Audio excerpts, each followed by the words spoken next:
Once again, an image of a woman screams out to us of unspoken realities in the Trump administration. This time, the message radiates from a close-up photograph of Colby Holderness, the first of Rob Porter's two abused ex-wives. This single, troubling photograph confronts us with the underside of this White House, a brutal, if inadvertent, revelation of its true face.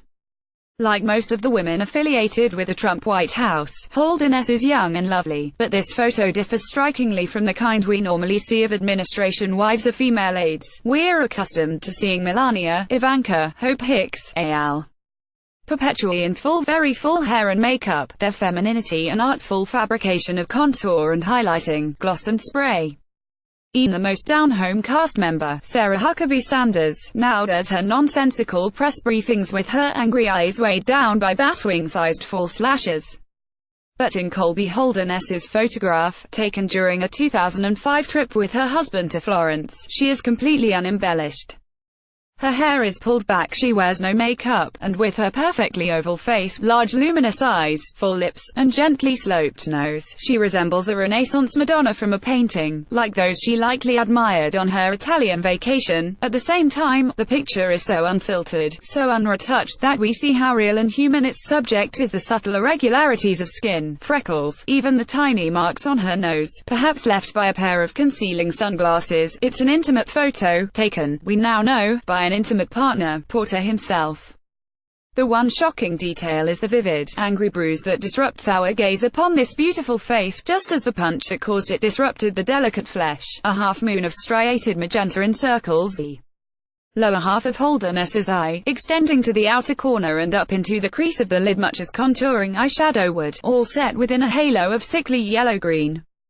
The colors grant us a timeline, for this is the tail end of a black eye, the fist likely smashed into the young woman's face several days before the photo was taken. While the bruise startles and unsettles, it is Holderness's gaze that arrests our attention. It feels as direct and unfiltered as the photograph itself. The subject holds her features in total repose, mouth closed, gaze level, and eyes fully open. Out from those eyes, though, comes the clear message directed at her assailant: "Do you see what you've done to me?" Photo courtesy of Colby Holderness. Rob Porter has tried to temper the photo's stark accusation. "I took the photos," he wrote in a press release, "and the reality behind them is nowhere close to what is being described." He does not deny he caused the injury, but instead claims artistic ownership of the image. "I took the photos," suggesting that he holds a secret about them inaccessible to the general public. That he knows a deeper, private truth about that black eye, which would exculpate him if only he could share it with us. But such a defense only redoubles the crime of domestic violence, which, at its heart, consists of mistaking love for a person with ownership of a thing, and of using the privacy of the domestic as cover for transgressions you'd never permit yourself in public. That he took those photos affords Porter not the slightest escape from blame here. On the contrary, his statement reveals his presumption, suggesting a belief that his ownership of the photos extends to his ownership of the situation depicted, and even to ownership of the woman herself. He is trying to invoke a kind of droit du seigneur, the husband's mastery over the intimacy of his couple, and ultimately over the personhood of his wife. That Porter apparently asked his second wife, Jenny Willoughby, to cover for him with the press, offers yet another example of his presumptuous attempts to dominate and control women with his secrets. But clearly, Porter was not wrong to expect his patriarchal persona to impress the Trump White House. While the details of his serial abuse were known to the FBI, to John Kelly, Donald McGahn, and others, Porter nevertheless ascended to the position of staff secretary, entrusted with highly classified materials. He was allowed, that is, to deal in secrets, despite a perhaps, at some subliminal level, even as a result of carrying such volatile secrets himself, secrets about how to keep women in their place. That's his private business, we can imagine the higher-ups saying, a sentiment in keeping with the assumption that women exist for men's private enjoyment, not to trouble their careers. Porter wasn't alone. A White House speechwriter resigned on Friday over abuse allegations. But as ever, the private seeps into the public. Not just because domestic violence should disqualify anyone from occupying a position as honorable and sensitive as staff secretary, but also because Porter has entangled himself romantically with a White House colleague, Hope Hicks, who has already been prevailed upon to keep his secrets, to help draft a saccharine press release about his sterling character. Porter has now left the White House, but that means little. His departure does nothing to undo the toxic, misogynist climate that permitted his hire in the first place and accounts for the disgraceful delay in acknowledging his past.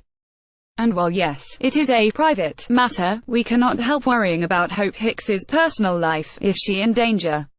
Beneath her careful makeup, will there someday be an ugly purple bruise? We must also consider this photo in its larger context.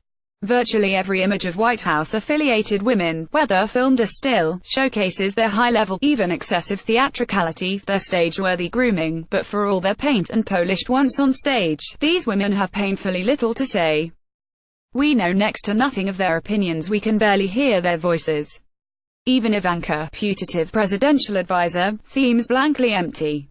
And for all her talking, spokesperson Sanders does nothing but parrot administration denials or deflections, never offering the slightest degree of illumination or truth.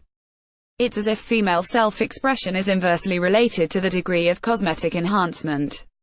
And then suddenly, a woman's dramatically bare visage commands the stage, speaking loudly and clearly, not only its painful private truth, but a public, even global one. Colby Holderness's battered face makes visible to the world, literalizes the violence deemed acceptable by the Trump administration, the secret ugliness of its lack of empathy, for women certainly, but also for people of color, immigrants, the poor, the middle class, our global allies, and pretty much anyone not within its immediate, tiny, gilded purview. Each day of this presidency can feel like an assault, and now there's a picture that succinctly expresses that feeling. Those highly embellished images of Trump's cadre of women often convey a sense of unease, a feeling of something unpleasant being suppressed, beaten back by all the glamour. Holderness's photo suggests the reason for our discomfort lurking beneath all the luster of those women, and by extension, beneath all the luster of Trump's entire gaudy world, has always been an ugly wound, the imprint of a violent and careless fist. It hurts to look at Colby Holderness's face, but look we must. Her face is our face. The true face of the Trump administration.